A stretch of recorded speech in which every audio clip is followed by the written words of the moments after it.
কি আছে সেন্টিনেল আইল্যান্ডে? আজকে আপনাদের এমন একটি আইল্যান্ডের কথা বলবো যেটার নাম সেন্টিনেল আইল্যান্ড। এটা আমাদের পাশের দেশ ভারতে অবস্থিত। ঘটনাটি শুরু হয় 1896 সালে।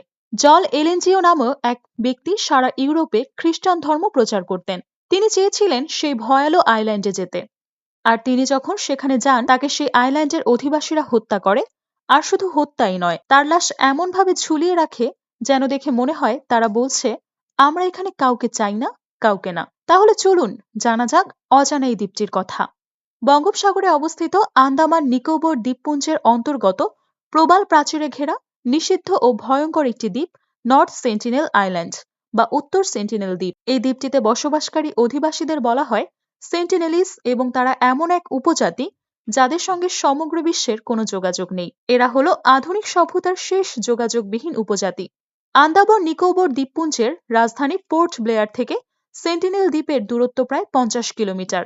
দ্বীপটির আয়তন 72 বর্গ কিলোমিটার এবং কাগজে কলমে এটার মালিকানা ভারত। ভারতের অন্তর্ভুক্ত হলেও ভারত সরকার কখনোই দ্বীপটির সার্বভৌমত্বের উপর হস্তক্ষেপ করতে পারেনি। এর কারণ হলো সেন্টিনেল দ্বীপে বসবাসকারী ভয়ঙ্কর এবং হিংস্র সেন্টিনেলিস উপজাতিদের আদিম বর্বর জীবনযাত্রা এবং সভ্য সমাজের সঙ্গে কোনো রকম যোগাযোগ করতে না চাওয়ার মনোভাব। কথিত রয়েছে সেন্টিনেল দ্বীপের উপজাতির মানুষজন নরমাংসভোজী। কোনো বহিরাগত সেখানে গেলেই তাদেরকে এরা মেরে ফেলে। দ্বীপের দুর্গম প্রাকৃতিক পরিবেশের কারণে উপজাতিদের এমন হিংস্র আচরণ বলে ধারণা করা হয়। সেন্টিনেলিসদের কাছে বাইরের জগৎ যেমন অজানা, তেমনি দ্বীপের মধ্যে বাইরের কাউকে নাক গলাতে দেয় না তারা। এখন পর্যন্ত সেন্টিনেল দ্বীপের জনসংখ্যার কোনো সঠিক তথ্য পাওয়া যায়নি, তবে ধারণা করা হয় এদের জনসংখ্যা 39 থেকে 250-এর মধ্যে এবং সর্বোচ্চ 500 জন। হাজার হাজার বছর ধরে সেন্টিনেলিসদের বসবাস এই দ্বীপে। দ্বীপে রয়েছে ঘন সবুজ বনভূমি, বাসিন্দাদের জন্য ছোট ছোট কুঁড়ে ঘর।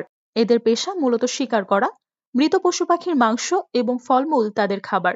অদ্ভুত ব্যাপার হলো তারা আগুনের ব্যবহার জানে না, চাষাবাদ করতেও জানে না। বস্ত্র হিসেবে ব্যবহার করে গাছের ছাল বাকল এবং পশুর চামড়া। গবেষকদের ধারণা, হাজার বছর আগে সেন্টিনেলিসরা আফ্রিকা থেকে এসেছিল এই দ্বীপে।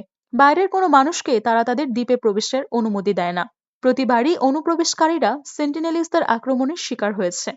অনেকের মৃত্যুও ঘটেছে। 1880 সালে ব্রিটিশ নৃতত্ত্ববিদ এমভি পোর্টম্যান একটি দল নিয়ে সেন্টিনেল দ্বীপে গিয়ে উপজাতিদের সঙ্গে বন্ধুত্বপূর্ণ সম্পর্ক স্থাপন করেন।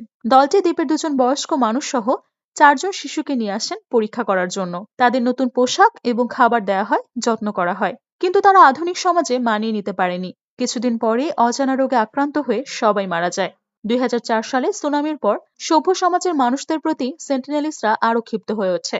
এই ঘটনার পর সেন্টিনেল দ্বীপে ভারত সরকার হেলিকপ্টারে করে ত্রাণ পাঠিয়েছিল। সেই ত্রাণ এবং সাহায্য সহযোগিতা তারা প্রত্যাখ্যান করে এবং সাহায্যকারী দলের ওপর পাল্টা আক্রমণ চালায়। 2006 সালে সেন্টিনেলিসরা তীর মেরে অনুপ্রবেশকারী 2 জন জেলেকে হত্যা করে।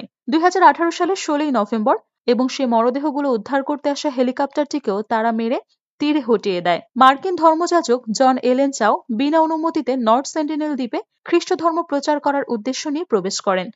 পরে অ্যালেন চাওকে তীর ছুঁড়ে হত্যা করা হয়। সেন্টিনেলিসরা মানুষ মেরে প্রথমে কবর দেয়, কয়েকদিন পর সে কবর থেকে মৃতদেহ বের করে সমুদ্রের তীরে ঝুলিয়ে দেয়, যাতে ভয় পেয়ে বাইরের কেউ সেখানে প্রবেশ না করে। এসব ঘটনার ফলে ভারত সরকার দ্বীপটিতে পর্যটন নিষিদ্ধ সহ বহির্বিশ্বের সঙ্গে দ্বীপটির সব ধরনের যোগাযোগ নিষিদ্ধ করে দেয়। নর্থ সেন্টিনেলের গায়ে এঁটে যায় নিষিদ্ধ দ্বীপের তকমা।